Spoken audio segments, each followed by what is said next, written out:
Unit 5, Changing the World. Essential question. How can each of us make a positive change? Background. Walter Dean Myers, 1937 to 2014, was an African-American writer who wrote more than 100 books for young people.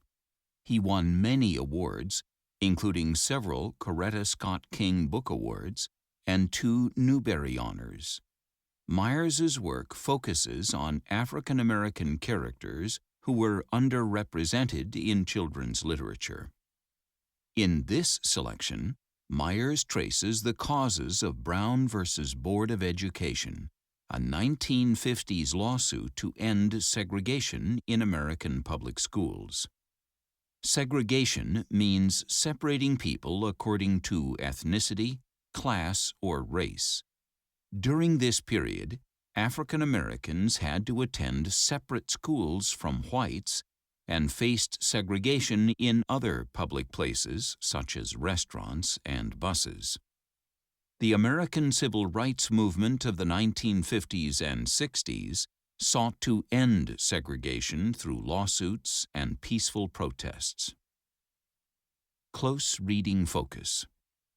Determine the central idea of the selection by asking yourself the 5 W's and an H questions: who, what, when, where, why, and how as you read.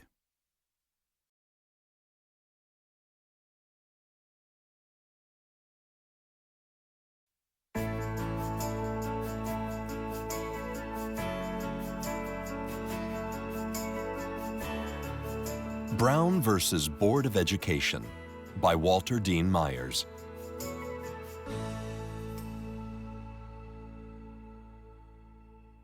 There was a time when the meaning of freedom was easily understood. For an African crouched in the darkness of a tossing ship, wrists chained, men with guns standing on the decks above him, freedom was a physical thing. The ability to move away from his captors, to follow the dictates of his own heart, to listen to the voices within him that defined his values and showed him the truth of his own path. The plantation owners wanted to make the Africans feel helpless, inferior. They denied them images of themselves as Africans and told them that they were without beauty. They segregated them and told them they were without value. Slowly, surely, the meaning of freedom changed to an elusive thing that even the strongest people could not hold in their hands. There were no chains on black wrists, but there were the shadows of chains, stretching for hundreds of years back through time across black minds. From the end of the Civil War in 1865 to the early 1950s, many public schools in both the North and South were segregated. Segregation was different in the different sections of the country. In the North, most of the schools were segregated de facto. That is, the law allowed blacks and whites to go to school together, but they did not actually always attend the same schools. Since a school is generally attended by children living in its neighborhood, wherever there were predominantly African American neighborhoods, there were, in fact, segregated schools. In many parts of the country, however, and especially in the South, the segregation was de jure, meaning that there were laws which forbade blacks to attend the same schools as whites. The states with segregated schools relied upon the ruling of the Supreme Court in the 1896 Plessy v. Ferguson case for legal justification. Facilities that were separate but equal were legal. In the early 1950s, the National Association for the Advancement of Colored People, NAACP, sponsored 5 cases that eventually reached the Supreme Court. One of the cases involved the school board of Topeka, Kansas. 13 families sued the Topeka School Board, claiming that to segregate the children was harmful to the children and, therefore, a violation of the Equal Protection Clause of the 14th Amendment. The names on the Topeka case were listed in alphabetical order, with the father of 7-year-old Linda Brown listed first. I didn't understand why I couldn't go to school with my playmates. I lived in an integrated neighborhood and played with children of all nationalities. But when school started, they went to a school only 4 blocks from my home, and I was sent to school across town, she says.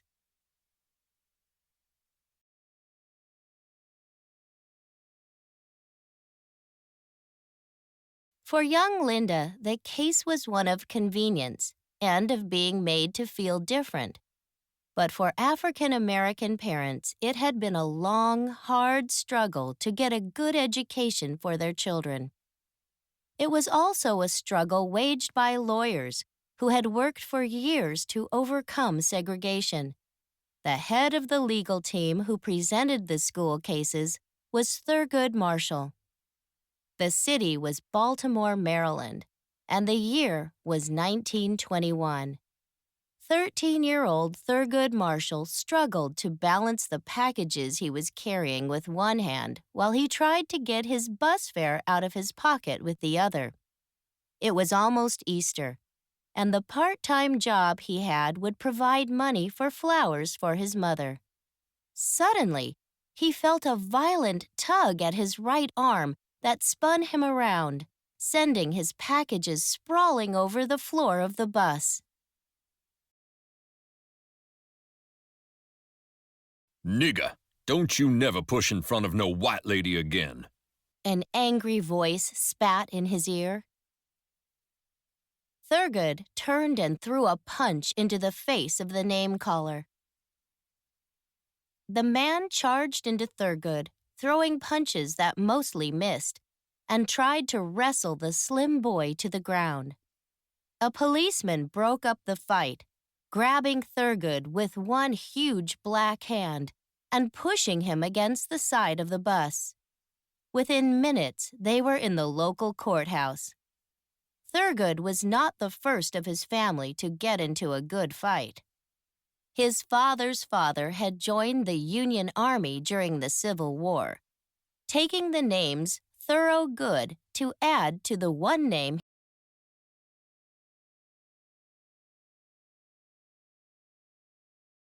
he had in bondage. His grandfather on his mother's side was a man brought from Africa and, according to Marshall's biography, so ornery that his owner wouldn't sell him out of pity for the people who might buy him, but gave him his freedom instead and told him to clear out of the country. Thurgood's frequent scrapes earned him a reputation as a young boy who couldn't be trusted to get along with white folks.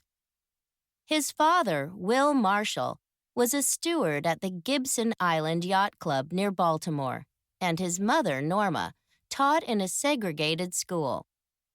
The elder Marshall felt he could have done more with his life if his education had been better, but there had been few opportunities available for African Americans when he had been a young man. When it was time for the Marshall boys to go to college, he was more than willing to make the sacrifices necessary to send them.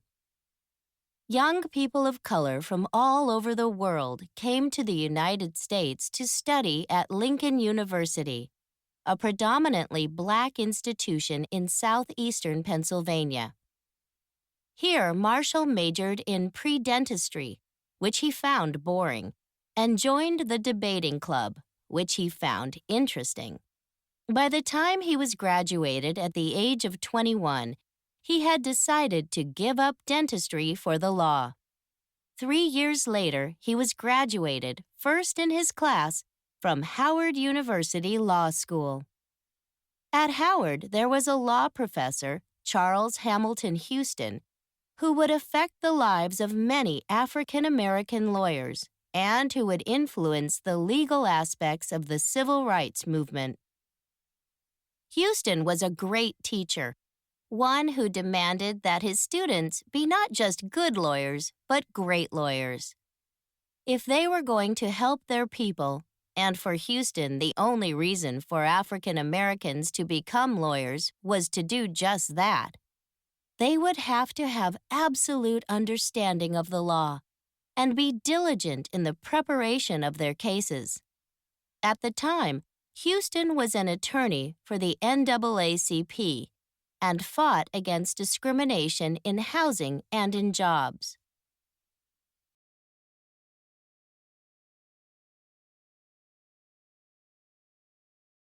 After graduation, Thurgood Marshall began to do some work for the NAACP, trying the difficult civil rights cases. He not only knew about the effects of discrimination by reading about it, he was still living it when he was graduated from law school in 1933. In 1936, Marshall began working full-time for the NAACP and in 1940 became its chief counsel. It was Thurgood Marshall and a battery of NAACP attorneys who began to challenge segregation throughout the country.